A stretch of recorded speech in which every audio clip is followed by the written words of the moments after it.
Okay, welcome everyone. We are here to cast the semifinals of Division C West Resurgence of the Storm, taking on Can't Create acronymS tonight. And I have Velcomer here to help co-cast my game tonight. First time having Velcomer on, and I'm really excited about it. How are you doing tonight? I am doing great. I am honored to be here with you, Jazzy. I have not told CCS4 that I asked for this co-cast, so when they saw me join the lobby, both CCS4 and Resurgence of the Storm went nuts for a little bit. Like, Oh, wait a second, good. what is this insider information spy network going? Yeah, So, I'm really excited to see these two teams go head to head tonight. I've had the opportunity to cast both of them now at this point, and I can't wait to see who comes out on top. I mean, I'm sure I know who you're rooting for, but I think either of these teams going into the finals will be great here. Let's go over these map selections really quick. We did already have those maps banned out, and the teams are waiting for us here, so we're gonna cover that for a moment. And then we'll be getting into game number one. But here we are. We did have, since Resurgence of the Storm is the higher seeded team, they opted to go with first pick of the choices there. And they did ban out Volskaya Foundry and Cursed Hollow for those maps. On the side of Can't Create acronymS, they're banning out Braxis Holdout and Hanamura tonight and bringing us to Alterac Pass for game number one of the series. What's your thoughts on Alterac? well, so I've played multiple games against both of these squads. We played last week against Resurgence of the Storm, and of course our regular season matches, both this season and last season. Resurgence likes Alterac Pass, so I am not surprised to see that come as something that they're ready for. I know you mentioned they took first pick. I believe that the side of Can't Create acronymS has plenty of stuff ready to go, and I'm excited for this. As far as the map bans, I'm not surprised to see Hanamura and Braxis gone. They tend to just be a little less popular. The Volskaya, I think, is a target ban against Can't Create acronymS. And then finally with the Cursed Hollow, maybe they just didn't want the big map. I'll pull up my scouting report from See, this the is the time. nice thing about having Volcomer on tonight is he's scrimmed and played these teams several times now. So he has all the background information. He's going to know who plays what maps they like, what maps they don't want to play on, what maps they shine on. So he's really going to have a lot of information to share with us tonight in the streams. I let them know that we're ready when they are, so looks like we're just waiting for this game to get going here, but should be any minute now. Okay. Let's see. I am trying to find my scouting report for. Here we go. This is a little bit dated because it's from last season with Resurgence of the Storm. Oh, and I just pulled up the wrong thing. Yeah, they didn't ban Cursed at all last season, so I'm surprised about that myself. Interesting. I think that maybe they saw something in previous weeks they didn't want to go against. So. All right, well, here we are. We're going to get into game number one here on Alterac Pass. This is a best of three series. I know some of these semifinals, depending on the division, have been best of fives, but this one tonight, best of three here. This will decide who is going to take on, or who's going to be in the finals here. And I think the other game for C West is already played out as well, so we already know who's in the finals. I believe. We do. So the other game was on Monday night between AOL, Annie Oak League, and Team Rainbow Strike Go. And despite the great efforts of Annie Oak League, they did fall to the number 4 seed there. Though Annie Oak League did have the big upset against Garrulous Gaberlenses, which was just crazy in the division to see. And so the team that comes out of this matchup has a great chance in the next round. Like I personally believe that CCS4 Can't Create acronymS is a late season team. They've been practicing, they've come together, and they're ramping it up. I think we're going to see fireworks in this series. Got some people dropping in chat. Hi, Smoochie, how are you? Asking, who's casting with you? This is Velcomer casting with me tonight. Glad I usually put here. it in It's my an honor. title, but there wasn't enough space tonight. We do have Vikings ban coming out for the first ban of Resurgence of the Storm. Brightwing being banned out by Can't Create acronymS. The Vikings ban. Tell me a little bit about that. Maybe you have some insight there. I do. So I think that CCS4 is a difficult team to ban against. They have multiple strong players. In this case, yes, it's a target ban, but it's also a map ban. And so it's not that you're, in my opinion, limiting the bag of tricks. You're just taking which one you like the least out. We're going to see the May ban coming out from Resurgence of the Storm. Is this a comfort pick, tank pick for CCS? There was a fantastic 5-man avalanche earlier in the season that I think has scared quite a few people into making sure May is not on the board. But I also know that Crinetix, our tank player, has several options available to him. Now, both of those are target bans against Resurgence as well. C2D2 is an ace player for Resurgence. Frankly, he messed us up in our first set with the Mouth Ale, and so we removed it. The Brightwing is a favored pick for Susie, the healer. It's not that they always play Brightwing, but they do like it. Perseus has been one of the top tanks for 2 seasons now in C West. Jazzalene coming out with a hurry from B-Med. Now, Susie, I remember casting a couple of Resurgence of the Storm games, and Susie was one of the healers that really stuck out for me in those games.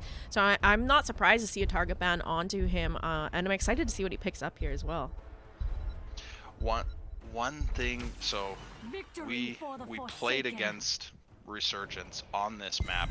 I think they actually last week knocked out our strategy, which is pretty telegraphed on it, but they like Abathur on this map, so I'm wondering if we're gonna see that. Now, who's their Abathur player? You know what? I think it was actually Perseus that played the Abathur when we played him. Let me see if I can look that info up here. I should have had more windows open anyway. Well, he's looking that up. We are going to see Anduin and Thrall getting locked in for Resurgence of the Storm here, and we are into that second round of bans.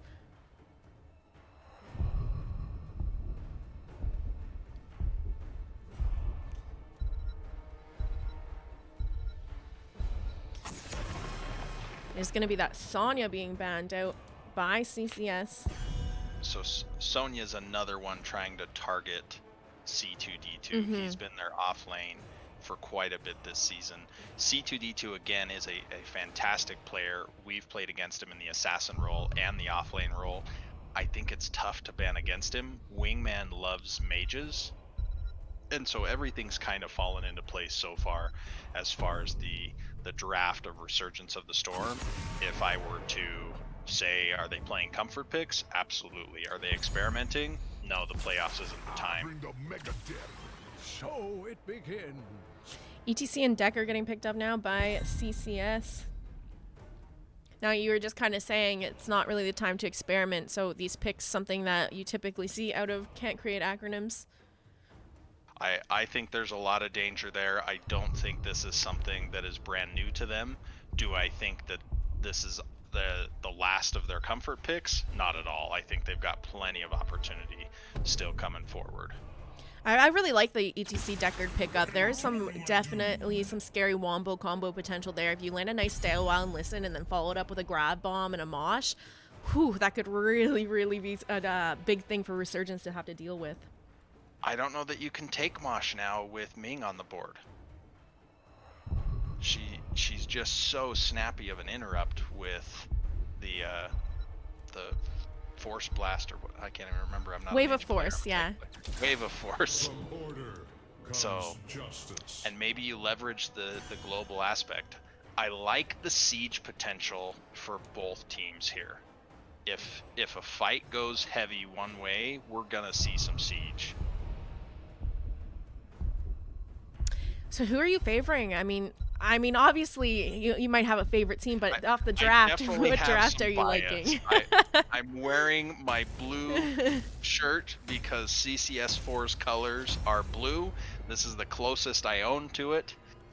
Chat's liking to talk about my Sunday best. My Sunday best includes a white shirt, my friends. I think it's going to be all about the mid game.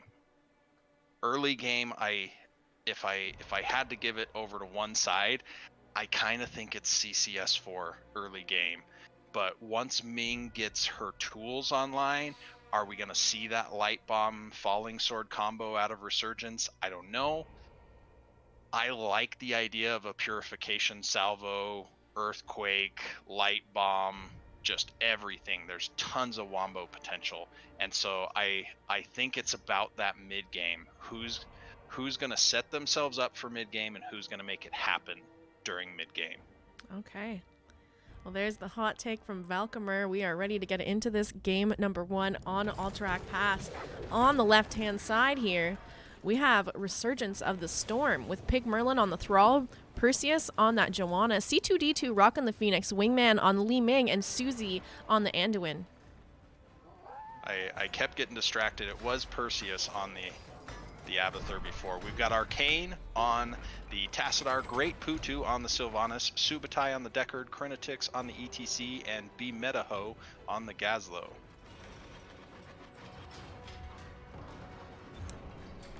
Alright, got some of those questing talents picked up in the level 1 talents there. Thrall is going to go Echo of the Elements. Looking for those 20 stacks, last hitting the minions with his Q. We got the Q talent being picked up from Tassadar as well, looking to stack his Static Charge, and ETC talenting into Prog Rock, so just something to keep an eye on during this match. But to kick it off, looks like there's going to be a little bit of setup in the mid, and then everyone's just going to go off and do their thing here. Tassadar already rotating down to bottom lane. I'm surprised a little bit that B-Med was in that initial fight mid. Gazlo can get so much done right out of the chute if people aren't watching. Gazlo Phoenix going to be matching off in the top lane here. One thing I always keep an eye on is most teams are pretty good about it these days is right at that 1 minute being sure to be on their camps. So that's going to be up in about 9 seconds here, and we'll just have to keep an eye on and see who's going to rotate to do those for each team.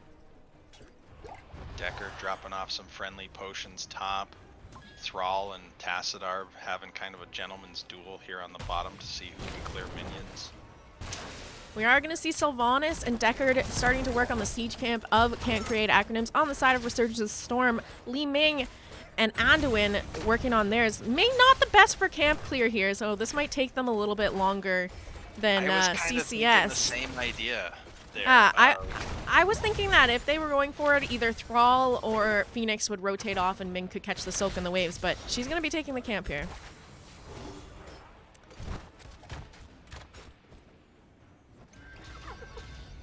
And there's a camp capped for CCS, and Perseus in the mid getting quite low. He's going to need to back up here.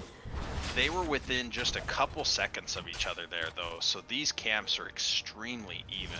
The respawn times are, I think, within even 2 seconds right now. Level 4s came online for Resurgence just ahead of the curve. We see Unstable Poison out of Sylvanas. ETC going in for that power slide on Anduin, but no real damage there to follow up off of that. And now it's a 3v2 in the mid in favor of Resurgence as they try to get a little bit of value of what's left on this camp, but it is going to ultimately fall here in just a moment. I really like the Ming getting those orbs in on that lower tower. I mean, sure, the bias in me wants CCS4 to just run away with it in 2 games like they did last week. But I'm also great for a fantastic series, and Li Ming is playing that's extremely well.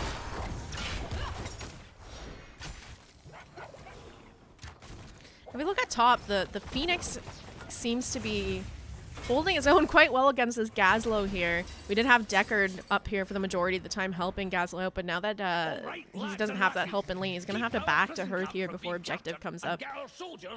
Well, I don't want to sound too negative here, but I do hate Phoenix as a character. C2D2 great.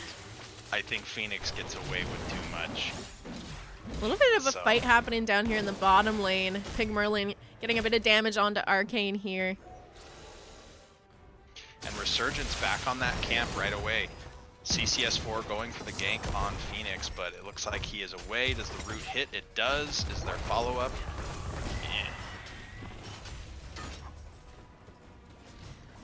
He does live for now. That was a 4-man rotation onto the Phoenix there, and it didn't work out in a pick. Hopefully they didn't miss too much XP in the meantime, but they did give up getting their camp for the second time. Yeah, I think they're going to have to give this objective for a moment. They're clearing the defenders, but I don't think that's going to work out for them.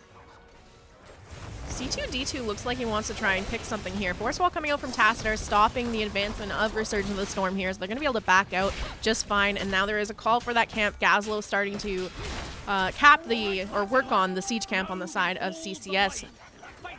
Objective. I love the positioning there from Perseus in that bush, stopping the ETC from being able to get in there quickly for the delay on the channel.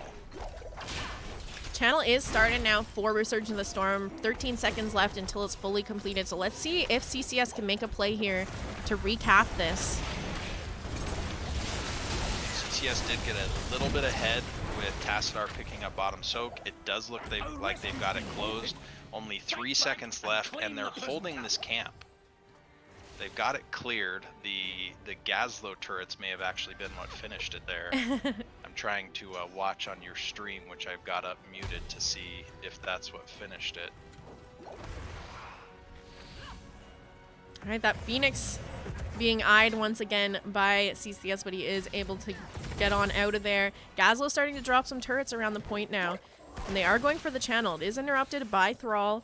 He's looking like he's going to throw out another interrupt, but the blind coming in from the Joanna is going to stop that. But here comes a power slide from ETC. Pig Merlin getting quite low and is now going to have to retreat underneath the fort here. Channel back for Can't Create Acronyms, and they are going to start channeling this now. They still have a full 25 seconds until this objective is won by them. And keep in mind, only 3.1 seconds for the side of Resurgence of the Storm. One thing I would have liked to have seen for Resurgence, Ming was clearing. She took orb resets at 4. If she stood by her well, she could have peppered the channel point. Bit of a fight breaking out here. It does look like quite a few members of CCS getting quite low here. Bansheeing out from the Sylvanas, and they're looking to retreat. No picks yet, but their health pool is just chunked. Yeah, that alone might cause this point to go over. It's really scary too. You're playing into a Ming. It doesn't really take much at this point for them to get a kill and just resets and pop off on the whole team here. But they are looking for that interrupts. They don't quite find it. Instead, we're going to see Tassadar fall.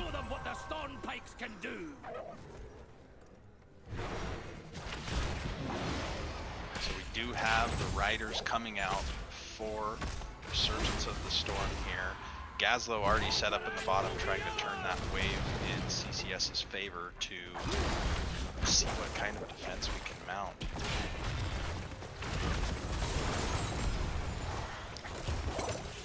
Does look like Resurgence is going to go for maximum XP here and have someone in all these lanes. 3-man in the mid to try and push down this fort. I personally like it's good to open up a boss lane, but it's also great to open up that mid lane because then you can't have the enemy team poking you from objectives behind the safety of walls and forts. So I don't mind the play for going for that mid lane. And plus, those camps that you're going to be capping, like, they're such low cooldowns. They're going to continuously pressure that mid lane if you get that fort down. Top lane, Phoenix was able to go beyond the fort and kill the Sylvanas. The work that Ming had put in early on those cannon towers paid dividends because that was less damage going into their wave and to their objective. So they claimed the mid fort, they claimed the top fort, because Decker can't do squat against Phoenix.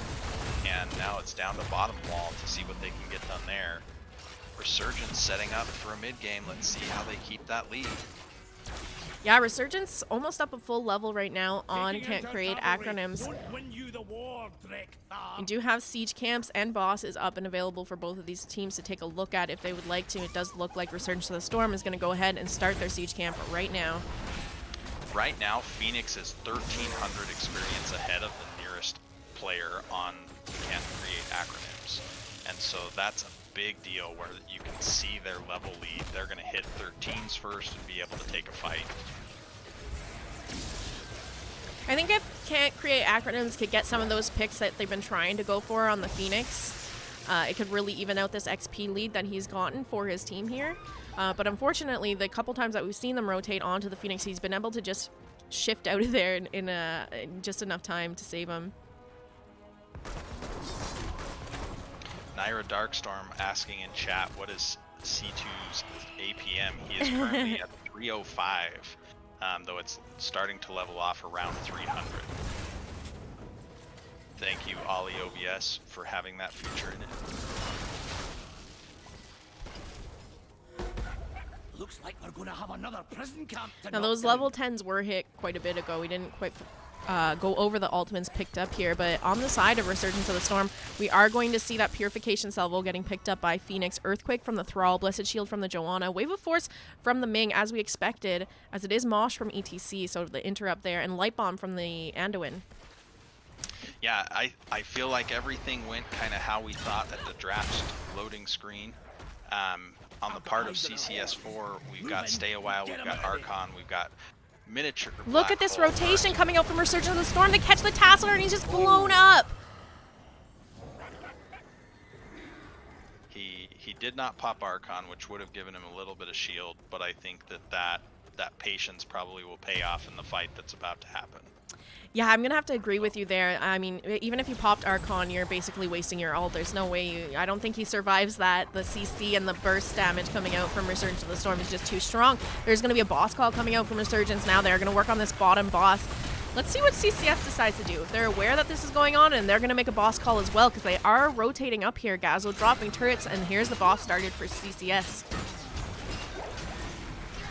The difference in time, though, the boss has been capped on the bottom, and they're at 60% health, approaching 50. While I don't think Resurgence is going to come into contest, it does mean that they're going to have 20 seconds before CCS4 gets traveled down here, and then they have to try to stop the channel on the prison camp. I am really excited about CCS's Wombo combo potential, though. I'm excited to see them just really synergize their ults together and make a nice just burst them all down and kill them all in one go kind of play. Right now's the time to fight. They're even talent tiers. I get it, you don't want to give up a keep, but that's better than... Here's a Blessed Shield out onto the Deckard. We have the Salvo being popped by Phoenix, and they do get that pick onto Deckard. Mosh coming out from the ETC, catching 3 members, and you have the Gravel Bomb to combo with that. They managed to get the Li Ming off of that. Let's see if they can get more. Anduin's down. The Blessed Shield did go out and is likely going to save the Johanna. Root hits the Tassadar. He's away, though. That was desperation, and it worked for Pig Merlin. Trading 2 for 1. I think that's worth it. It sucks to not have your healer, but oh, what a fight. We love to see that. This is the beginnings of everything I hope for out of the ults from CCS there. The Mosh into the Gravel Bomb. Yeah, the Mosh actually had some people that were missed, but then the Gravel Bomb brought them in. BMed was able to connect underneath that with the Explodium charge to keep that lockdown. And if that Light Bomb hadn't hit, if Joanna wasn't so durable, maybe they get a 3rd kill. But if they can do that multiple times... I am a little scared for them here, though. Their ults are down. Level 16's online for Resurgence of the Storm. So this is a bit of a tricky situation for them to face here. And there's quite a few ults up on the side of Resurgence of the Storm that I wouldn't really want to be fighting into right now. They have that Blessed Shield paired with the Light Bomb.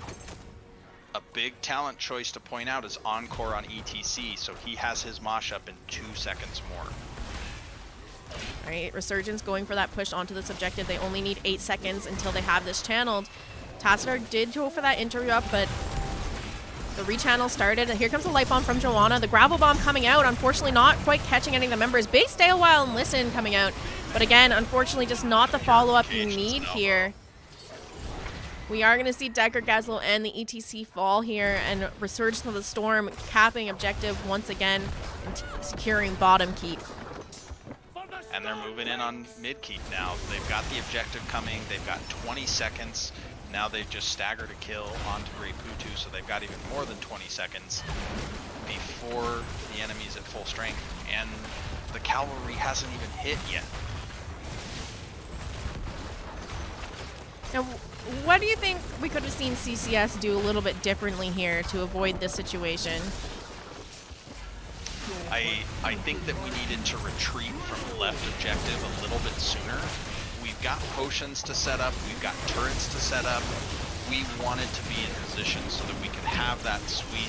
Here's a big Mosh coming out from the ETC. Like that. And the Wombo combo does happen again. This time they're going to manage to get 3 picks onto Resurgence of the Storm. The chase is on for C2D2, but it looks like he's going to be able to get out of here. And they just have to clean up these riders now. They're not out of it yet. This is a nice 3-man pick here, so they might be able to find something on the map to bring them back into this game. They'll clear, but their keep is so low. If there's a bad team fight, CCS4 is out of the game. And at this point, you're 5 against 2. You know that they're likely going to be on their side of the map. We've got to get some structures. If it's top fort, get it. If it's bottom fort, get it. You got to get something while you've got these teams down, and having maybe one person stuck on clear doing their chores instead. Yeah, I'm going to have to agree with you there, especially when you have a Sylvanas. Use that trait value. Find something on the map where you can use that trait value, get a structure down. You had a nice 45 seconds there where all the members were down. You didn't necessarily need to spend that entire time doing a siege camp on your side of the map. You could have taken down a whole fort. Yeah, take the fort and retreat back to the siege Exactly. camp. Does look like they're going to want to try and finish up this top fort, but there's a rotation coming out from Resurgence here. ETC on the flank, though. Root landing onto him. He's going to be stuck in there for a minute. That's slow. Getting stuck in that slow, it just makes you feel so sluggish. So CCS just had all their ults come online. Johanna did spend Blessed Shield there, so they've got a little bit of an ult advantage, and they're even levels. I don't know that you worry about bottom wave. I think you find some sort of structure or a fight. I agree. Now. You've got a small window here where you can look for that fight on equal talent tiers, and if you're in the position of CCS, you need that. Yeah, even with multiple Reavers, the boss core isn't going to fall completely because it'll just regenerate health. Drekthar's pretty tough. He's a cool shaman guy. He's got this on lockdown. You gotta get those structures.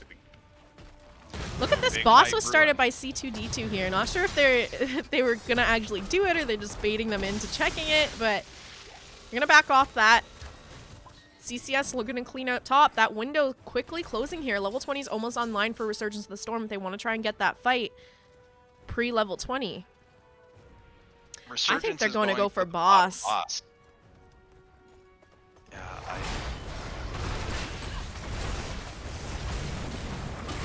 boss being something you can ignore on the core. You can ignore a couple waves of minions, but a boss will end it for sure.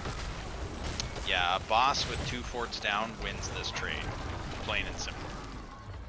And now they have those level 20s online here for Resurgence of the Storm. So they're going to be pushing in here, looking to end the game with this boss potentially, especially if they can find some picks.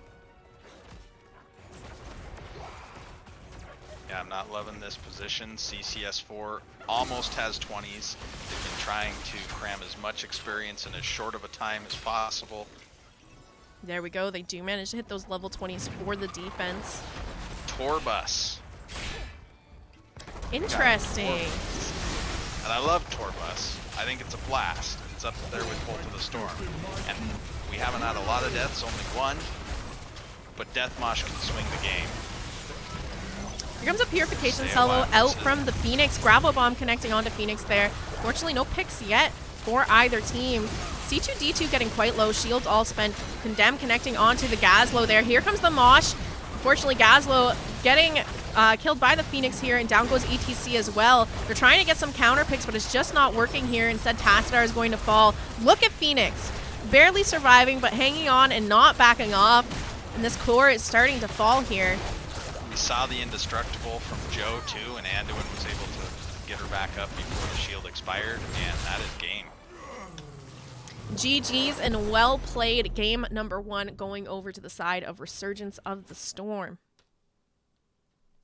I think Resurgence did a great job of making sure that they kept the pressure up the entire game. I had mentioned that mid-game, they got to mid-game first. They made sure they stayed ahead. They had that one team fight where all the wombos hit just like you wanted.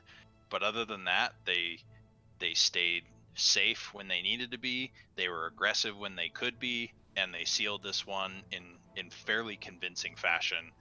And Phoenix, oh my gosh, I hate that guy. He's everything Yeah. except self-healing. Yeah, it seemed to be a real struggle for the Gazlo to deal with in the off lane, and then additionally was able to escape so many gank attempts from CCS where they could have made up for that XP he was getting his team ahead in. What do you think we need to see from CCS going forward? What about you have a little bit more insight into these teams when they lose a game and they're down like this? What kind of mentality does the team have? How do they get themselves into a a mental state to turn the series around? I think that's the most difficult thing for any team is how do you get yourself set up for a reverse sweep, if you will. Mm-hmm. I definitely think there's something to be said for first game, stage fright, if you will. Do I think that they're out of this? No, I don't. I think they've got plenty of tools up their sleeve, so to speak, or aces up their sleeve. And I think they're going to make that happen. What I think they need to be talking about right now is, hey, let's get some water. Let's breathe. No stress. This is water off a duck's back. Let's move forward. Let's show them how we play the game at our pace and just take it to them. Any comments on the talents? Did you already leave the match summary? I'm on the talents. Okay, cool. There's do you want me to take a picture of it and post it in Discord or something? No. I was just wondering if you had any comments on any of the talents here picked. I know you were not so sure about Mosh before going into this game. Are you still feeling the same? I would have liked to have seen Death Mosh still instead of Torbus, because a Death Mosh there would have caught another 2 people, and it's an uninterruptible Mosh, right? You got 4 seconds to just murder someone, and that could have been the difference. My critique for Perseus, though, they might very fairly say, well, I'm still playing and you got knocked out, is I'm not wild about the idea of Blessed Momentum at 7 when you already have Eternal Retaliation at 4, just because you can get that big slow with Subdue, which is just punishing in team fights, and the enemy team had 3 melee already, so being able to proc that fairly consistently is fine. I'm a big fan of Holy Fury. Haters gonna hate, I get it. Mathematically it doesn't make sense, but this isn't Division S, this isn't CCL.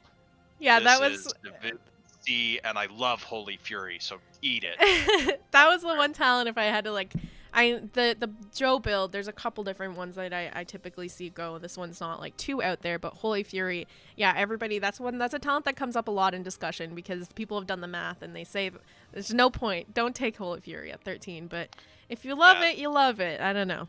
The other one that I would have changed is I would have done Earthen Shields instead of Windrush. Earthen Shields is the best storm talent or storm shield talent in the game. Being able to get 45 health or 45% health, over the course of a fight is massive. Now, Pig Merlin did great. No harm, no foul. You won the game. Who am I to talk at this point? But that would be one thing I would have changed. Now, I do have a question. A lot of Tassadars these days are running Black Hole. Are you still on the Archon train for Tassadar, or do you think Black Hole is the way to go now? Would it have been a bit better here, a little bit counter synergy?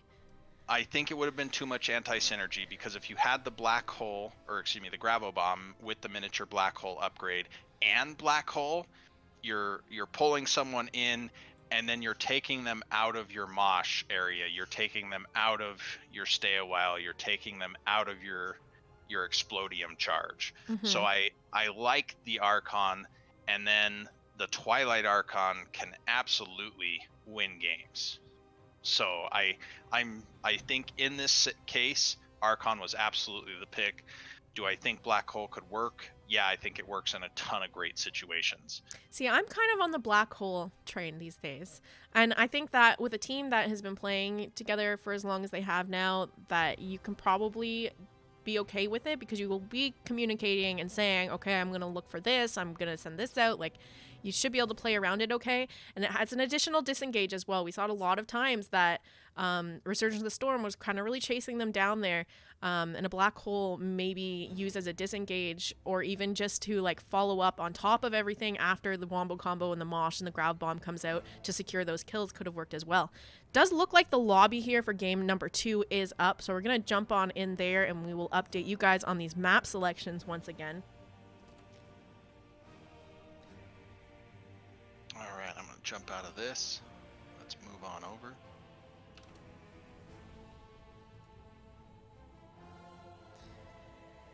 Yeah, if you can pull me in, it's still not showing me. All right.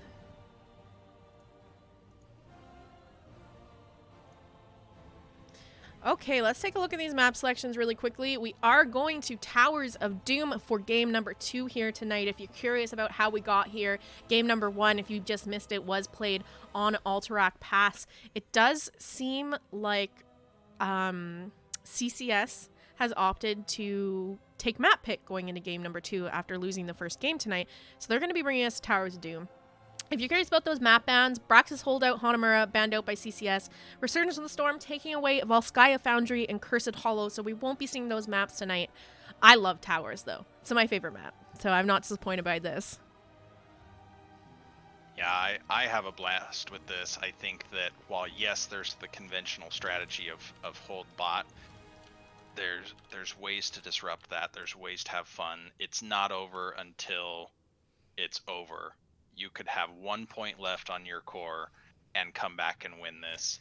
And Absolutely. So that alone makes it quite a bit of fun.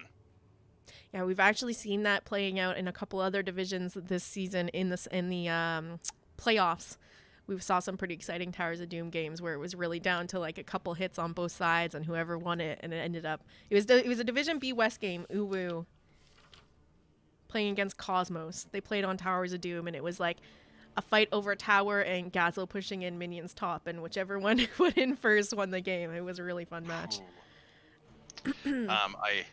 I saw once upon a time, it was also a B West match at the time, where just massive team fight up towards Boss Pit. There's 2 altars up there that are both spawned, and you see Phoenix just crab walk over to the right side and back cap while no one's watching. Oh, and no. Both teams were just like, we gotta have this one because the game is on the line. And Phoenix just casually gets away, and boom. Here we are. We should be jumping into this draft here in just a second. Of Doom. I don't know. This match is always extremely fun to cast. I love playing on it. I play a lot of off lane, so I love the double soaking and just kind of if you can win against the offlaner and get a pick onto him, it puts your team so much ahead because they're going to have to send resources from the 4-man, and now you're going to be down a member in the 4-man. So it's a really fun matchup. I like it. I also still enjoy doing my chores on this map when I'm in the off lane. I tend to play the off lane most as Zool on this map, but that's a pretty popular one out there in the Nexus world, so I'm not shattering any secrets there. But Chat's asking, did the play-by-play guy just say Phoenix crab walked? yes, Alden Zero is one of my teammates, and yes, Phoenix, jerk that he is, did crab walk in that scenario. Same bands coming out on both. Yeah, so that's what I was just going to say. These bands looking like they're going to be sticking to the same thing after game number 1, which means if they do that, it will be a May band coming out here. I think May is a good band here regardless because you don't want to get avalanched underneath towers in the back line. Absolutely. I do think that she also provides a fun amount of tower delay because you can drop the blizzard and just walk away. You don't have to stay there. They can't touch it for another 2 seconds. But it's going to be the Zool this time being banned by Resurgence. So May up and available here. And CCS has first pick this draft. No? Yes? No, The no, colors are wrong. Resurgence. Yeah. I'm looking at the... Yeah, no. You're right. Resurgence has the first pick. Do they play May, or is that going to be left open, do you think? The Perseus doesn't really play a lot of May. Okay. It doesn't mean that they can't, but let me pull this up here. We'll be able to tell you just how many times this season Perseus may have played May, but Johanna is his Bay, or their Bay. Our world is And, worth fighting for. May they've played 4 times, ETC they've played 4 times. Well, they did But- pick up the May here, so in part probably to deny CCS their May pickup. I'm interested to see what our early picks are for Can't Create Acronyms. Chat saying Samaru incoming. Which team plays Samaru? Victory for the Forsaken. Well, if I were to checking pick a in. player on Resurgence to play it, I think it would be C2D2 on Samuro. If it was on the side of Towers of Doom, in that case I would say it's probably Bimetaho. Again, the offlaners for both teams. I do think that Bimetaho has a host of offlaners that they are very strong with, and Samuro is one of them. All right, Resurgence looking to pick up their second and third picks of the draft here, and it is going to be Chromie and that Anduin being locked in once again by Susie. Yeah, the Chromie for Wingman is dangerous. Plain and simple. Strong meta hero that even before the changes that brought Chromie into the meta, this is one of her best maps. She can see for so far, she can artillery from so far, and just going nuts. I am not thrilled as a fan of CCS4 to see the Wingman Chromie pick up here. Oops, I think someone misspoke and it was probably me. Chat's making fun. All right, it is going to be that Leoric banned out by CCS here. And I like that ban here. He's a great hero for double soaking. And it's going to be the ETC banned out by Resurgence. So what tank are we expecting to see here? I want to see Garrosh. I realize it's not quite as much fun against Chromie, but the healing reduction's nice. The punishing, there you go. It's Garrosh. I would have also been just fine with Varian because Shattering Throw means, be gone, shield. Mm-hmm. So, but Now- we got Garrosh from Crinetix. I'm curious, the Ana pickup. Typically you see Ana picked up with a mage to do a nice nano boost synergy with, but right now the draft not looking so much like that's the case here. But I mean, I guess they still have a mage that they could pick up if Gazlo's going to be doing their off lane. Ooh, the Zeratul for D2D2. This looks nasty. Chad is very quick to correct you in this case that you did not make the initial mistake even though you tried to jump on the grenade. It was in fact me, which I completely believe to be the case because I make mistakes all the time. Just ask my wife. Alright. I do like Decimate on Gary because it's the superior ult, Celadorn. Silly man. So I think they're switching here. I think it's going to be a 4-man Gazlo with a double rotation from Blaze. Yeah, I was expecting a mage or something to pair with that Ana, but you're right. Blaze is locked in, so I'm expecting him to be in the off lane and Gazlo in the 4-man. I'm curious to see if we have Eye of Horus come out for the global delays. Yeah, and I think, I mean, I wouldn't be too surprised if we do see that. The only thing I would say about that is it is a little bit scary to stand there and not move for so long with a Zeratul on the enemy side right now. So we'll have to see how it plays out, but there's not really a prime target for a nano boost from Ana. Sylvanas can be pretty mean with that, especially if she goes that burstier style. Mhm. I mean, if you have the Dagger Quest at 1 and Festering Wounds at, well, even now you probably don't need Festering Wounds with Prepare the... yourself for battle.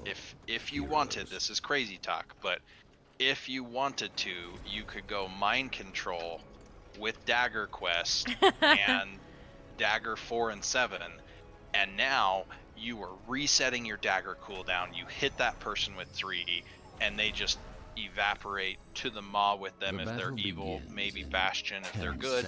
We don't know. Well, let's get into these team introductions here on the left-hand side. We have Resurgence of the Storm up 1 game in the series with Pig Merlin on the Diva, Susie playing Anduin, Wingman on the Chromie, Perseus on the Joanna, and C2D2 on Zeratul. We do see the immediate go to mid for just one being Arcane on the Blaze. Bottom lane, we see Crinetix on the Garrosh. We see Great Putu again on the Sylvanas, Bimetaho reprising their role as Gazlo, and Subutai with the Ana. Look at this cheese happening down here from CCS. Hey, take half a cannon tower. That's great.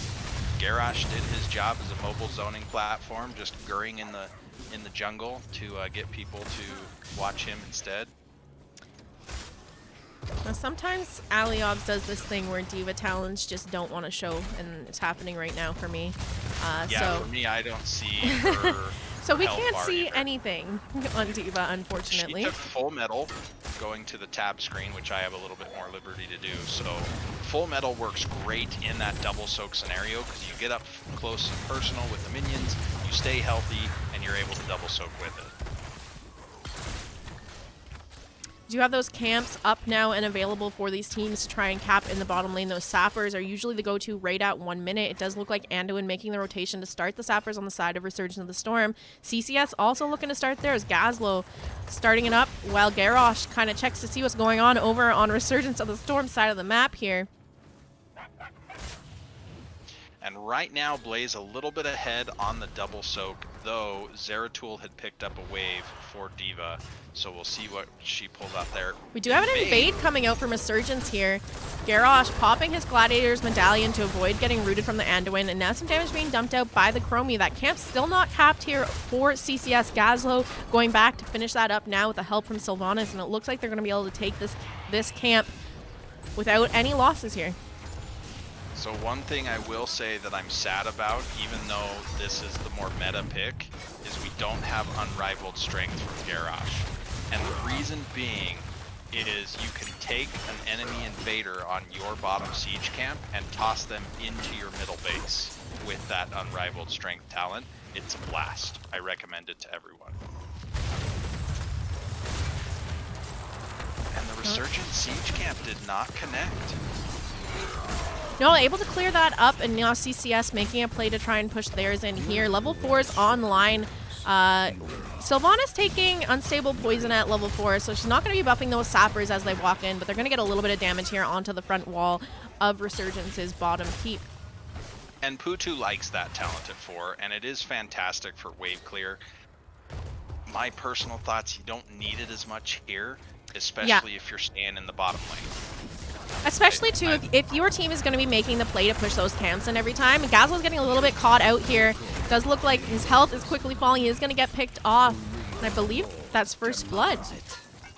It was, and we saw a rotation down from Blaze, seeing if they could make that team fight work, but it looks like Diva's going to get both. Blaze left, and Resurgence is getting the bottom, too.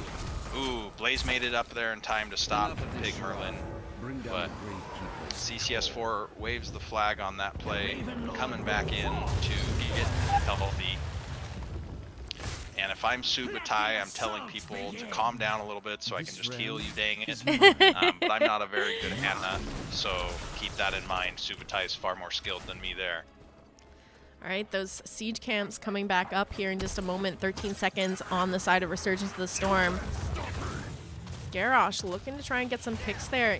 He's going to pop that unstoppable talent from level 4.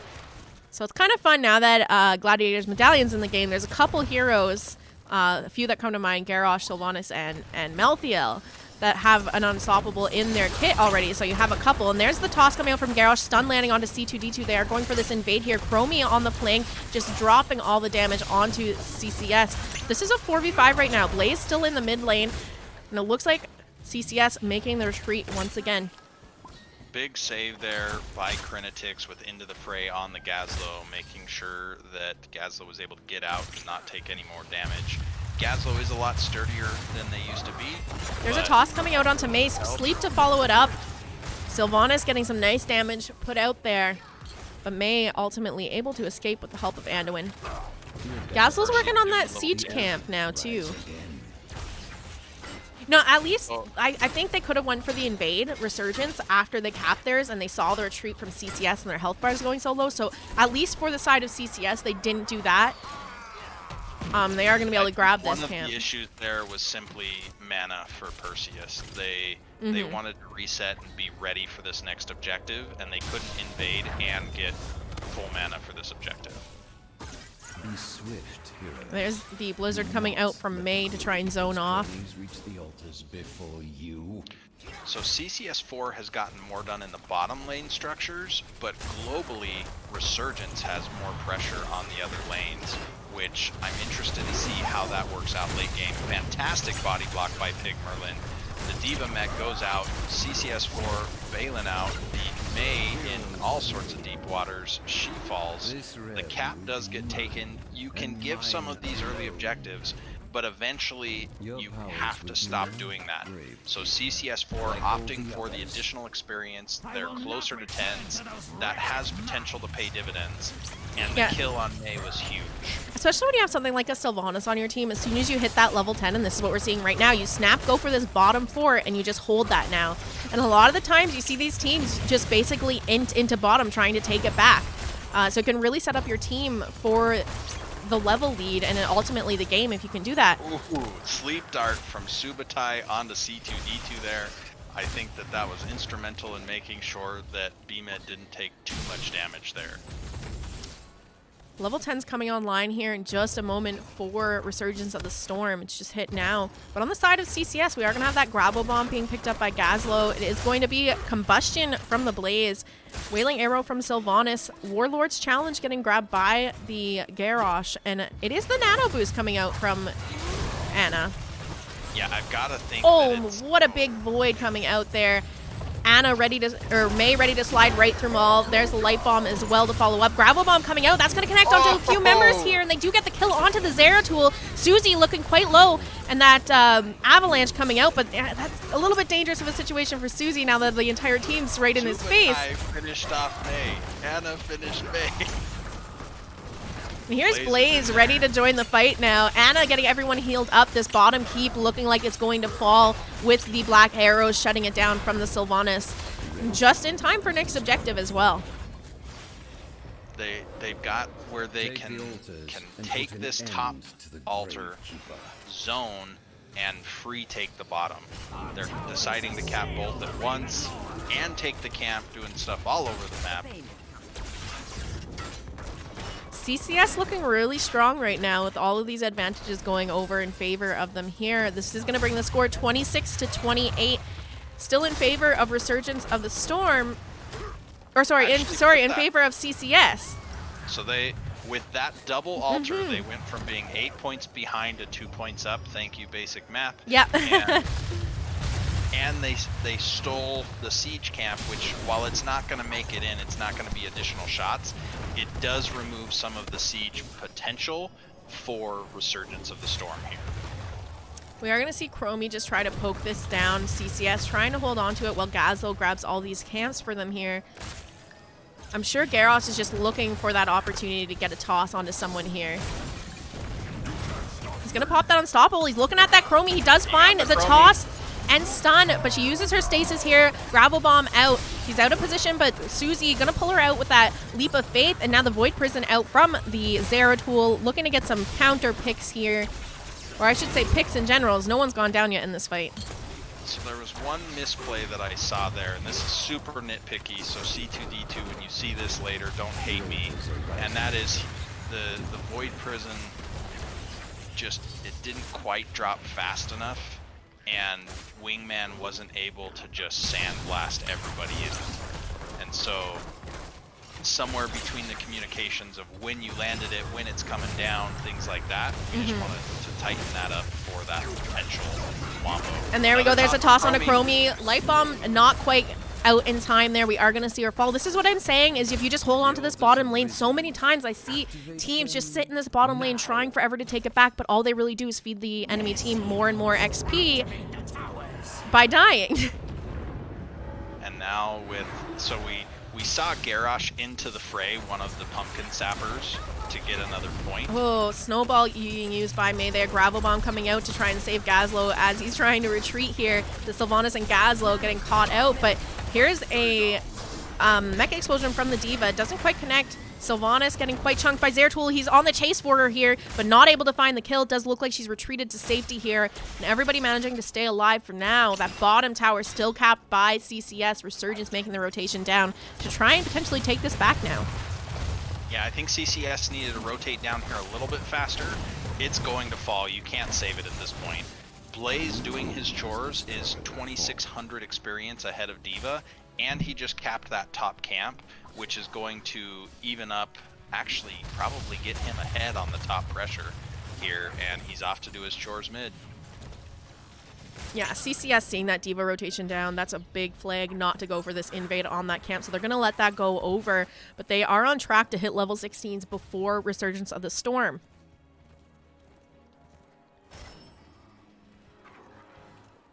All right, we do have a rotation onto that Blaze. 3 members of Resurgence trying to find something there.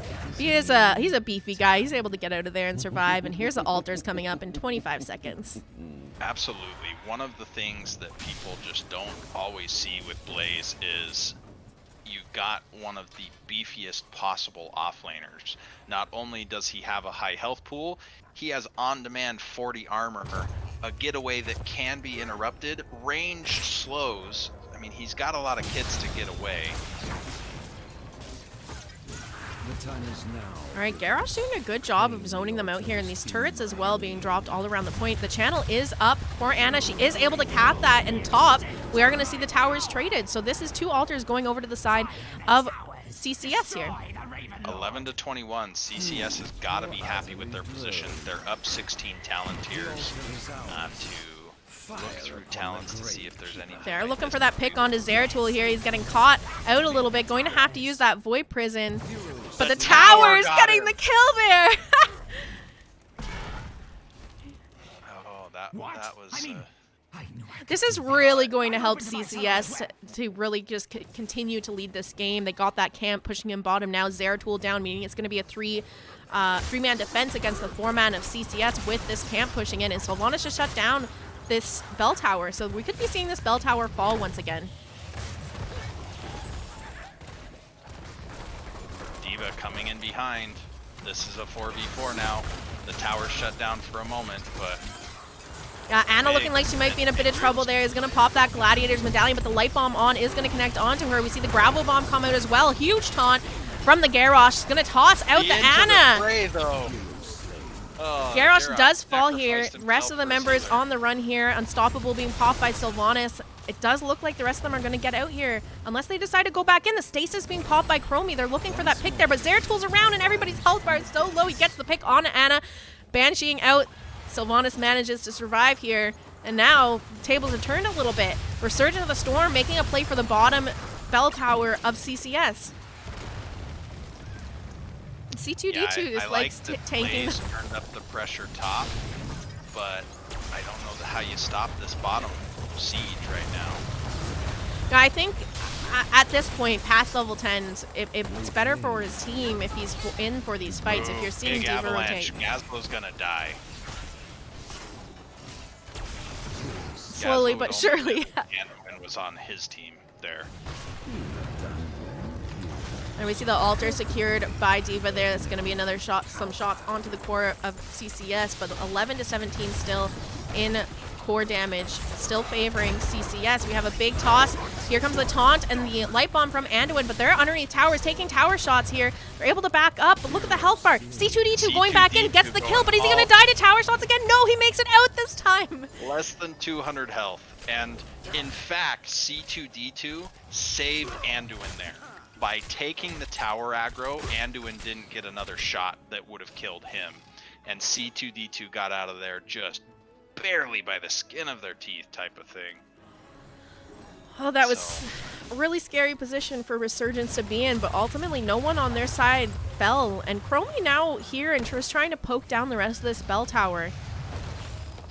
Which, I know this sounds odd considering what we've said already, but I don't know that I push over the bell tower yet. I think if you can leave it that low and open up pressure on one of the other lanes, perhaps, now you have the potential to set up that 6 cap even faster. But we see it transition to the blue side. We see the sapper camp taken. What's gonna happen next? The altars rise. It could just be that Resurgence is looking for as many extra shots onto core as they can find now. So if they think they can push in these siege camps, that might be what they're going for here.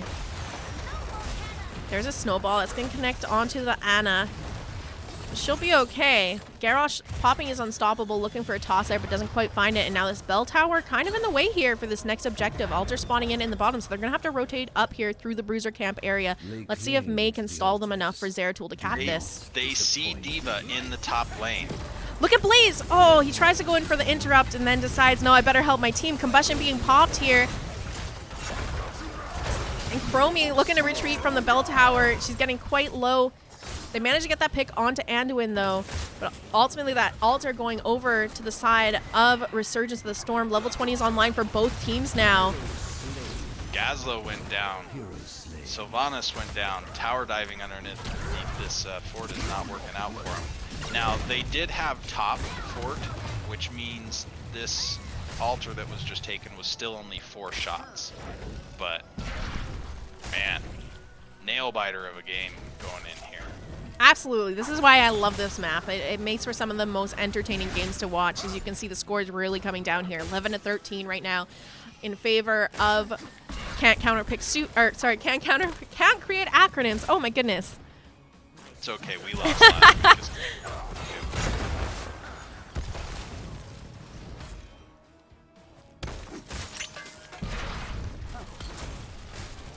Bit of poke damage. Right now they got to be very safe with just having 2 people down. It sounds silly when you're in the broadcast booth saying it, but it's tough to remember that all the time when you're on the field. Especially when this bottom altar just gives you a way to rotate to so many of these objectives here. We're going to see that next one coming up in the mid, which means they're either going to have to go up through mid to get to this altar or rotate through that bruiser or the siege camp area once again. Yeah, that choke is scary. Ooh, Toss going out onto Ana. Here's the gravel bomb. That's going to connect onto May and the D.Va. Light bomb going out, but Susie also uses the leap of faith there. A little bit counter synergy. Next out. At this point, I think you take the win, make sure you cap, and then come back to the bottom keep fort thing. Needs to be a little bit careful there. C2D2 is eyeing the back line. He does pop some damage out onto Ana. Her health pool getting quite low. Chromie there to also poke her down. She's looking to kind of get into a better position here where she can heal her team from safety. This is a 5v4 in favor of CCS if they can make it work. Look at the positioning on this Chromie. She's way on the flank here. If they can get a toss onto her, it is going to be a toss onto that D.Va. Yeah, the Ana with the Zeratul going behind was the problem. It's tough playing Ana into a Zeratul. We really have like 0 mobility on her, and Zeratul is such a slippery hero to avoid sleeps. Yeah, I didn't like that they capped the point. There was a 5v4. They needed to find a fight first to open that up. Even if it's get D.Va out of mech and have her be retreating, that's enough. But you had to do that before, or you had to charge the Chromie something. You couldn't just leave that up. And Resurgence going for the boss call here with 3 members of CCS4 down. I can't help but feel that Ana needs a little bit of babysitting in that situation, especially since they were going in there with her health bar so low. It's obvious from the caster side because we can see where everyone's positioning, but that entire time Zeratul was just looking for angles to get in on that Ana. And Resurgence looking for the mid fort here. Can't create acronyms, did pick up bottom, but they have to now follow around the 5-man of Resurgence of the Storm. Siege camp up for Resurgence. There is a rotation onto that right now. 11-5 now in favor of Resurgence. If they can manage to hold a bell tower going into this next objective, they'll only need one of these altars spawning top to win the game. Yes, Thorin D.Va was out of mech when they started, which is why they needed to force that engagement and have D.Va out of mech with low health be somewhere else. Yeah, I agree with some of the things Chad is saying. If there's a Chromie on the enemy team and she's healthy enough to be dropping any damage, there's no point in trying to cap. You're not going to get a cap off with a Chromie. You essentially, you need to get the kill onto her, force her to back before you can do that. So Bell Tower is held in the bottom for Resurgence. If they manage to cap an altar here, this is going to be the game one for Resurgence and the series. And they have 3 Sapper minions going too. Oh, Big Void Prison coming out from the Zeratul. Wailing Arrow being used by Sylvanas. R2-D2 chasing down the members in the back line there. We had the Gravel Bomb coming out from Jazzalene, and here's the mech explosion from the D.Va. Fortunately for CCS, caught in that Chromie time trap. They're going to avoid the damage there. Some of the members getting quite low.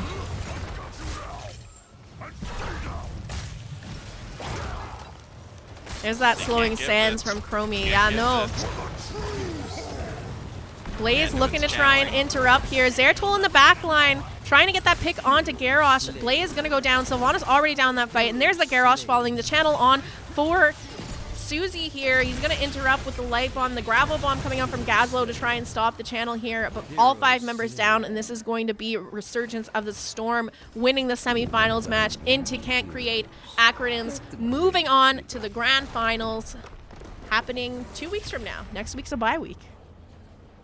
Yes, I'm actually going to be quite busy next week with trying to get interviews done for the late night face check for all the teams going into their coastal finals. What a great match, though. I think I love Towers of Doom because you didn't really know. It was really anyone's game there. It could have easily gone to a game number 3. I agree. I've got to say the Zeratul was extremely punishing on those low health backliners, Sylvanas, Anna. The Chromie was extremely disruptive. She was second highest hero damage, but the ability to poke on a 3-second cooldown on those altars is just mean. So absolutely. Wingman played it very well. Yeah, I mean, even if you're looking at kills here, 15 to 8. So, you know, almost twice as many deaths on the side of Can't Create acronymS to Resurgence of the Storm. But let's hit up the Resurgence of the Storm, see if they want to do an interview to wrap up tonight. Let's do it.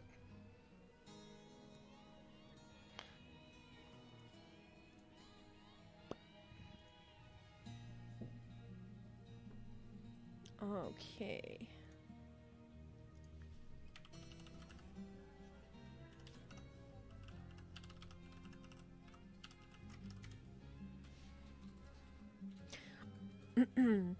While we're waiting to get that sorted, I just wanted to take a minute to thank you guys for coming out to watch the game tonight and support these teams. I know we had a lot of people cheering on both teams in chat, and I'm sure they appreciate it as well.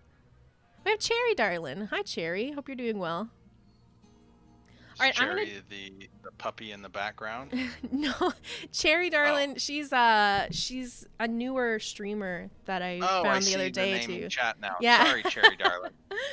Cherry could have been the dog's name. I'm just a bad friend. Let's jump into lobby 1. I'm gonna pop over to here because we're gonna lose Valkymer's camera. But C2D2 is sitting in lobby 1 there, so we'll jump in there for the interview. Got it. Hello, congrats on the win. How is your team and you feeling after that series? We are feeling great, pumped for the finals. You know, we put in a lot of work preparing for this match, so we're feeling like it definitely paid off. So this means you're going to be going into the grand finals facing down, I believe it's TRSG, right? Yep. Yeah, TRSG. So any thoughts now, or are you just riding the high of winning this series? You know, we're definitely riding the high, feeling really good after that. We haven't really started to prepare for TRSG for this upcoming match. You know, we were really focused on taking it one match at a time, and focusing all our efforts on CCS4, which they played a great match. But now it's definitely going to be switching gears because TRSG is a very, very different team with a very different hero pool. Mm-hmm. So. Valkymer, do you have some questions you want to throw out here for C2D2? Yeah, absolutely. So you're going up against Team Rainbow Strike Go. Last time was very much slanted in your favor as far as the scorecard. How close did that match feel last time? It felt like we had a pretty good handle over them in both maps. We're feeling confident going into it, and we are the higher seed, so I think we're the favorite going into it, being the higher seed and also taking them out 2-0. But I'm sure they've been playing in the weeks since, and they've been working on different strategies, and I'm sure they've been watching our games and seeing what we've been running lately. So Yeah, it's not going to be the same series as it was last time. I know that. The difference between the two teams is just 1 point. You both had 5 dominations. You both lost 9 maps. You just won 17 maps and they won 16. So there was a loss that you guys took that you had an additional win where they got dominated. That's how close that set is. Though even if they were even, you would have had the tiebreaker. But this is going to be a fantastic match. Now, I'll step back a little bit more now that we've talked about the future, though I'm sure we'll come back around to it. You mentioned preparing for CCS4. I know they were preparing for you because we happen to be in the same Discord. But was there any perhaps like Rocky style training montages that we can now view from Resurgence of the Storm in their prep towards Can't Create Acronyms? Yeah, I mean, we hit up some teams we hit up. I have to definitely give a shout out to Goliath and Respect the Goose crew for helping us practice and setting up for CCS4. We did a big Rocky montage with them one night, and just kind of running through all different kinds of comps that CCS4 could play, and just all different heroes and setups and bans, and making sure the right bans were picked and all that. So definitely shout out to those guys. And I watched all of CCS4's last few games, seeing how they play each hero, seeing if we could counterpick those heroes with the hero pools that we had. So we definitely did our due diligence on this one, and it definitely paid off. Oh, sorry, due diligence is actually on CCS1, not CCS4. Different player. Oh yeah, my bad. No, it's okay. I'm just teasing. Now, looking at the drafts, I know that you guys like Alterac Pass. We've played it 3 times against you. Did a cheer go out among the team of, hey, they just picked one of our maps? Well, so the last time we played them, they actually beat us on Alterac. But the caveat to that is we didn't have our tank player for the whole match. So we had to kind of shuffle around, and our damage dealer had to go on tank. We had to bring a 6th man in. So that wasn't the true Resurgence of the Storm that they played on Alterac. So, and I think I mentioned that to Arcane when he cast our last match. So I think he knew that. But this time around, we were much more prepared in our lane choices and like how we approach the map, and we could approach it in the way that we normally approach it. So when Alterac came out, even though we knew they beat us, we were much more confident going in this time on that map. Okay. Now, I was surprised we didn't see the Abathur in Alterac Pass. Yeah.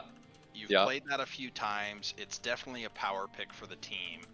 And a decent map with just how big it is and everything that Abathur can pull off. Is there a reason we didn't use that? Am I digging too deeply, and Valk, you need to shut up because we don't want to give Rainbow Strike Go? No, it's definitely so. What we did with that map is we enabled ourselves to play it multiple ways, and just the way the draft was kind of the way the bans were playing out and the way the first few picks were playing out, we decided to play a different way. But it's definitely something that's still on the table and still an option, Is Susie polishing their Brightwing badge of most banned against my team? It's a strong healer. If anybody's watching CCL right now and watching BBJ, that Brightwing can just be a monster. So yeah, I think you guys played it extremely well. And this is Valk personally. I'm gonna give the MVP in game 1 to Wingman. Nice. See, I would have given it to C2D2 because he's on the Phoenix, getting so much soak for his teams and avoiding getting ganked like 2 or 3 times there. I was gonna shout you out for game number 1. Chat will know this for the folks that are friends of CCS4, but I'm never gonna give Phoenix the MVP. You did really well. You led every stat, but the ability to reset, the focus on siege when it wasn't a team fight, I thought Wingman did very good there. Game 2, I would actually say that the late game pressure that you brought as Zeratul was gross and absolutely ripped open Anna, which was unfortunate for CCS4. But you were able to keep that pressure on the back line, look for those flanks, and at one point it was a 4v5 fight, but because of the fear of Zeratul and eventually the damage of Zeratul, that was pretty mean there. So if I'm Rainbow Strike Go, I'm hoping you and Wingman both get really sick in the next 2 weeks. Because I thought that was a little scary. Oh, Yeah. One thing that we commented on in game 1 was Perseus took Holy Fury. I would like to tell them thank you for being part of the Holy Fury is the best talent club. Oh, yeah, okay. Our name's long, and haters gonna hate, but I love that talent. Well, Crit kick. there are literally dozens of us. Yes, absolutely. Yeah, And no. then- Somebody was like kind of peeking into the stream every now and then, and made a comment like, "Oh, everybody's talking shit on Holy Fury," and then he was like, "Tell them all that they're wrong." Yeah, I love the talent. Yeah. Sure, there's times where it just doesn't mathematically add up. Cavalier Guest hates it, but Right. I get to be glowy red. I get crit kickers, and it makes me feel good. Okay. Yeah, So, Yeah, I was hating on it. I'll admit it. yeah. I'm sure he's listening now. I'm sure he's like throwing up his fists in agreement, like brother. Yes. Well- now I think it was Pig Merlin on the Thrall, right? Yeah. He went for Wind Rush, which is the blink at 20, rather than the Earthen Shields, which is a very aggressive move, rather than a team fight. Hey, I'm going to take care of everybody like Resto Shamans should. Mm-hmm. Is that pretty common for Pig? No, definitely not. I mean, especially with kind of the setup they had with the Gazlo, essentially that pick was to be able to just like jump into their back line and get a quick pick. I think in retrospect, probably the Earthen Shields would have been the better picks, but it was just something that like he made the call on. He's like, no, I want to do this, and like we trusted him. But eventually we won. So It worked out. So I mean, I said this at the end of that game of who am I to tell you about talents? You just won. Like, so yeah, it was also an escape too, like from the Gazlo grab bomb, just in case. Like, oh, I'm gonna save myself. Screw the team. Well- go ahead, Jeff. Oh, Sorry, no. I dominated questions. You're hitting on everything I was gonna say anyway, but keep going if you have more. I was gonna transition into game 2. Yeah, go for it. I know that Wingman likes Chromie Yep. because I've played you, I've watched, and it's Towers of Doom, which I would say is one of Chromie's best maps. Definitely. Was Wingman very excited to see that make it through the draft? Well, we know that, like I said, we did lots and lots of scouting on them, and we know their Chromie player is Lion Bella, who was not in the game. So we were pretty confident that, if they're target banning me, essentially, that we can, the Malthael at least, that we don't even need to worry about that Chromie getting picked up or banned.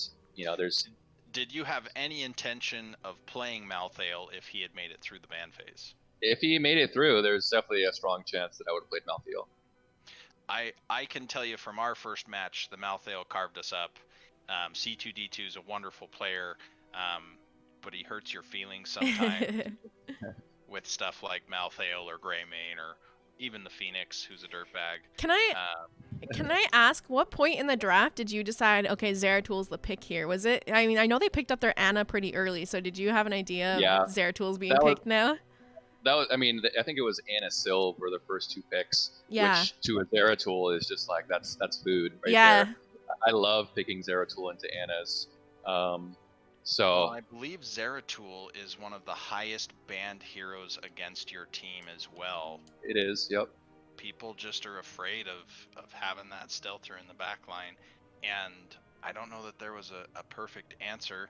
I believe the answer was Decimate as a Garrosh player, Mm-hmm. but he can get away from the Warlord's challenge too easily. Right. He's a Right, very yeah, difficult hero to lock down, that's for sure. It's one of those heroes that has an extremely high skill cap. It works better in coordinated play, Hmm. and once you hit that 16, it's like you could be behind, which we were, but it's also Towers of Doom. We also have the 16 Zeratul, so we were still very confident going into it, even though we had kind of given up a lot in the earlier game. When you were sitting in that situation where CCS was holding your bottom bell tower and it was really starting to favor them, what are comms like at that point? How do you try to get your team back on track there and not lose your momentum after winning the first game? Well, we tried to see because we knew that the Gazlo was kind of hanging back and like getting their camp, so they only had 3. So we were hoping to be able to just poke it down enough to where the next shrine phase would come up, so that we could take it back before then, as they kind of backed up to get shrine, kind of thing. They ended up getting some pretty good value there, like a couple picks, us trying to get it back. So we're like, okay, let's refocus our efforts. Let's rotate to mid, which forced them to rotate to mid. And that cleared us up to then rotate back to bot and eventually take it back. Yeah, I do feel that they let bottom bell tower go too quickly, or bottom fort go too quickly, and I really think it came down to that bottom. Well, I suppose it's actually the mid altar between bottom and mid. That fight where it was 5v4 for CCS, but they decided to focus on the shrine, or the altar, excuse me, a little bit too much. Yeah. Where they had D.Va out of mech at the beginning of that fight. They had a numbers advantage. They didn't have the greatest position as far as keeps, because the bottom right keep was yours at that point. But I feel like if they had just said, all right, Anduin, you're about to die, and just everybody charged at him, maybe you guys back off, maybe somebody dies, but either way, that was the way to try to cap that, is just I'm wondering if they were a little confused on who to focus, because if you remember the positioning of Resurgence in that fight, you had Chromie down on the bottom right of the bush below the altar, poking down. You had Zeratul start down there and flank around to focus the Anna, and you had the Anduin and the D.Va split over on the left hand side. You just needed to make a call, but it didn't happen. Yeah. Well, kind of when the Mei died there and they started to transition over towards the bell tower, they were all pretty low, and so I felt like with the power of Zeratul in that moment, I could get some good combos and some good slashes going on, and maybe pick off the Anna.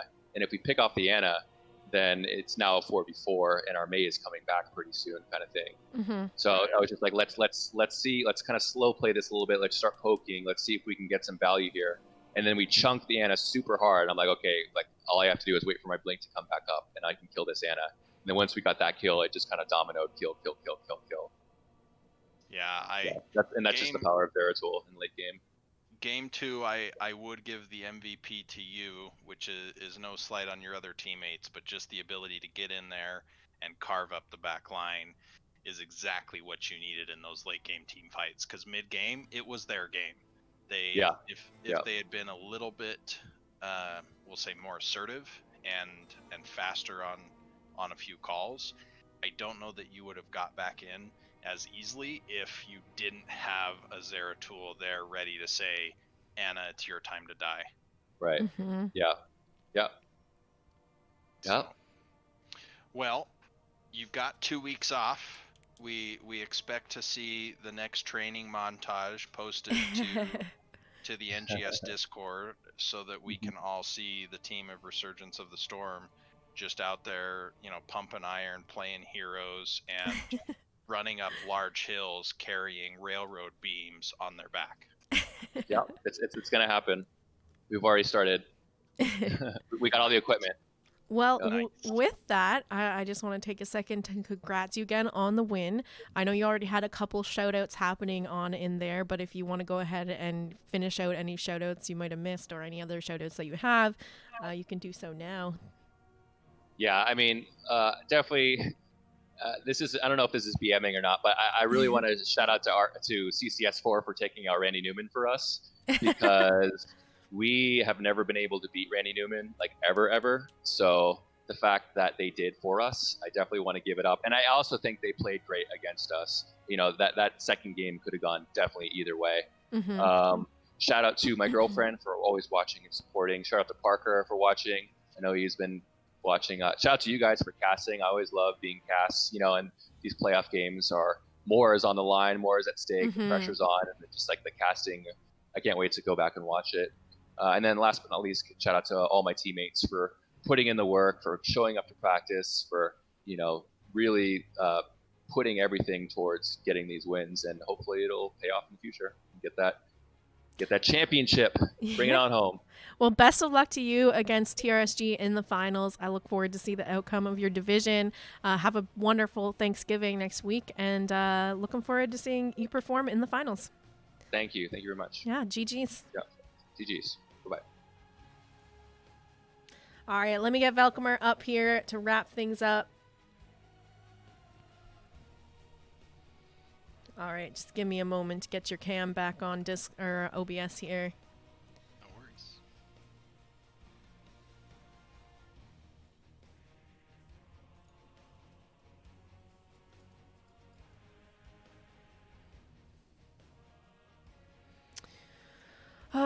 It always does this thing where sometimes it just doesn't want to show you when it comes back from interviewing. I toggled the camera back on and off to see if that would help.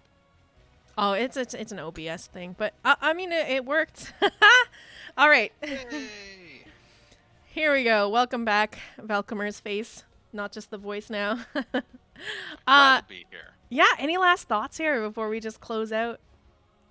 I think it was a really strong showing. I think that there's so much strength on the side of Resurgence here that I don't know that there's just one person to ban. Yeah. You need more bans, or you got to have specific counter strategies. If you know that they're gonna go Anduin, figure out how you're gonna deal with Anduin. Mm-hmm. If you know that there's a Zeratul coming at you, best be making sure you got plenty of health, plenty of healing, and plenty of vision, because he's coming. Yeah. So I'm really looking forward to seeing how this division plays out. So yeah, a couple weeks from now, keep your eyes and ears out for when that match is going to be scheduled, because everything's really up in the air right now. And hopefully, you know, either way, both these teams going into the finals, Resurgence of the Storm and TRSG, it's going to be a really great matchup. yeah, I absolutely think it is. I got personal bias. This is my home division, but I think that C West is extremely competitive, if not one of the most competitive. We saw the number 8 seed take out the number 1 seed. We saw CCS4 themselves were an underdog going into their first week, and they knocked off Randy Newman. Yeah. So I think seeing the number 3 and number 4 seed of C West, battling it out, there's not a clear call. Yes, my gut tells me that Resurgence has a little bit of the favor, but by no means can somebody count out Team Rainbow Strike Go. I think that they're fantastic competitors, and it's going to be a great match to watch, and it's going to be a best of 5. Yes. Great hots. Yeah, from now on, all the finals are best of 5. Some of the semifinals, depending on the division, are best of 5. Some are best of 3. So tonight's was a best of 3, but the finals will be a best of 5. So even more games to watch, even more entertainment to seek there. Velcomer, to wrap things up, where can people find you? Your org. Yeah, I haunt the NGS Discord. We do have the CCS Discord with a few different teams. We run different events there. You can see the gaming _CCS for our Twitter handle for the group. It's a lot of fun. We have a blast. There's a great group. We love playing Heroes of the Storm. It's pretty much that simple. So find me there. It was an honor to cast with you, Jazzy. So thanks for bringing me out. And if I may have my normal indulgence of a shout out to my mom. Hi, Mom. In terms of what's going on with me the rest of this week, I will be casting every single day up to and including Sunday. So you can catch me again tomorrow at 6:30 Pacific time. I will be casting the Heroic Division semifinals between Archon and Saros Crypto Crew, and I'm going to have Dax joining me for that. And then again, the only other weird thing, you can catch me on my channel the rest of this week, except for Saturday, I'm going to be co-casting for the first time this season with Arrow, Uwu, and Phoenix Rising Emerald, I believe it is. Very nice. So you can catch me over on Arrow's channel on Saturday at 2 p.m. Pacific time. But other than that, I hope to see you guys again tomorrow for that Heroic Division semifinals. That's sure to be an exciting matchup as well. That one is going to be a best of 5 because that is one of those divisions. So a little bit longer of a cast tomorrow for you guys if you do want to come watch. And other than that, I hope you guys have a fantastic rest of your week. And thanks for hanging out and thank you for watching. All right. Good night, guys. Thanks, Jazzy.